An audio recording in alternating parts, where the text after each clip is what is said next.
Justice Thurgood Marshall's speech.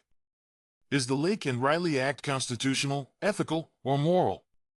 Ladies and gentlemen, we are a nation that prides itself on the principles of fairness, justice, and equality under the law.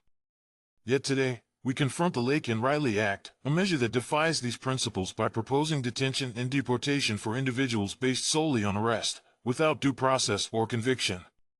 Let me ask you this: if one blonde-haired, blue-eyed person committed a horrific crime, would we strip all blonde-haired, blue-eyed people of their rights? Would we detain and punish them for the actions of one? The answer is no. Yet, this is exactly the logic behind this law, a logic that undermines constitutional protections and threatens the moral fabric of our nation. On constitutional grounds, the Laken Riley Act violates the 5th and 14th Amendments, which guarantee due process and equal protection. Arrest is not guilt. Arrest is not conviction. This law ignores the principle that every individual is presumed innocent until proven guilty. It also creates a two-tiered system of justice, one for U.S. citizens and another for immigrants. This violates the Equal Protection Clause, which requires fairness for all under the law. And what of federal authority?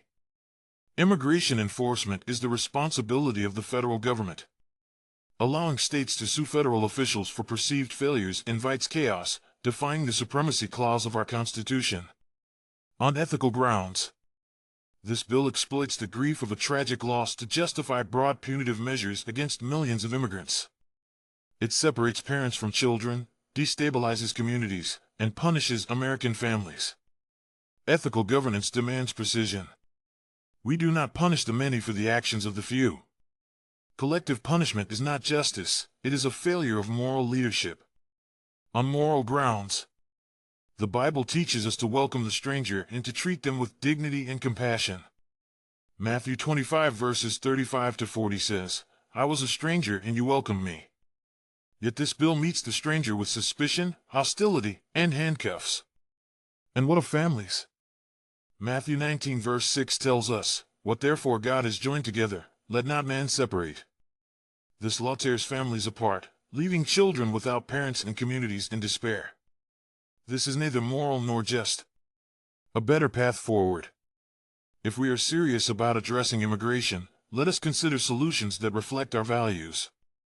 The American Families United Act restores fairness by allowing immigration judges to consider family hardship.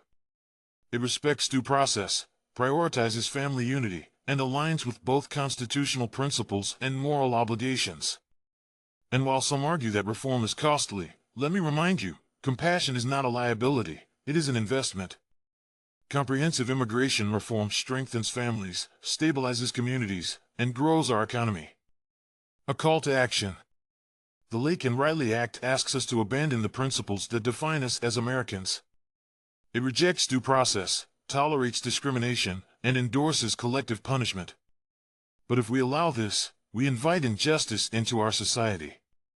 For if today it targets immigrants, tomorrow it could target anyone, blonde-haired, blue-eyed, or not. I urge you to reject fear and embrace justice. Stand for the Constitution. Stand for the moral compass that binds us as a nation. Thank you.